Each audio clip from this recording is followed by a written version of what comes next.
માનનીય વડાપ્રધાન શ્રી નરેન્દ્રભાઈ મોદી સાહેબના સફળ નેતૃત્વના 12 વર્ષ પૂર્ણ થવાના અવસરે સ્વચ્છ ભારતના સંકલ્પને વધુ મજબૂત બનાવવા આજે કતારગામ વિધાનસભાના લોકપ્રિય ધારાસભ્ય શ્રી વિનોદ મોરડિયા સાહેબ તથા ભાજપ પરિવાર સાથે લલિતા ચોકડી ખાતે આયોજિત સ્વચ્છતા અભિયાનમાં ઉત્સાહભેર સહભાગી બનવાનો અવસર પ્રાપ્ત થયો।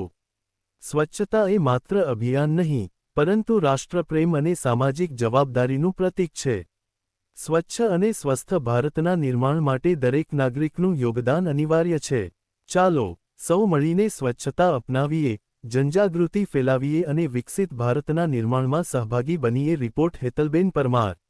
માનનીય વડાપ્રધાન શ્રી નરેન્દ્રભાઈ મોદી સાહેબના સફળ નેતૃત્વના 12 વર્ષ પૂર્ણ થવાના અવસરે સ્વચ્છ ભારતના સંકલ્પને વધુ મજબૂત બનાવવા આજે કતારગામ વિધાનસભાના લોકપ્રિય ધારાસભ્ય શ્રી વિનોદ મોરડિયા સાહેબ તથા ભાજપ પરિવાર સાથે લલિતા ચોકડી ખાતે આયોજિત સ્વચ્છતા અભિયાનમાં ઉત્સાહભેર સહભાગી બનવાનો અવસર પ્રાપ્ત થયો। સ્વચ્છતા એ માત્ર અભિયાન નહીં, પરંતુ રાષ્ટ્રપ્રેમ અને સામાજિક જવાબદારીનું પ્રતીક છે। સ્વચ્છ અને સ્વસ્થ ભારતના નિર્માણ માટે દરેક નાગરિકનું યોગદાન અનિવાર્ય છે। ચાલો સૌ મળીને સ્વચ્છતા અપનાવીએ, જનજાગૃતિ ફેલાવીએ અને વિકસિત ભારતના નિર્માણમાં સહભાગી બનીએ। રિપોર્ટ હેતલબેન પરમાર।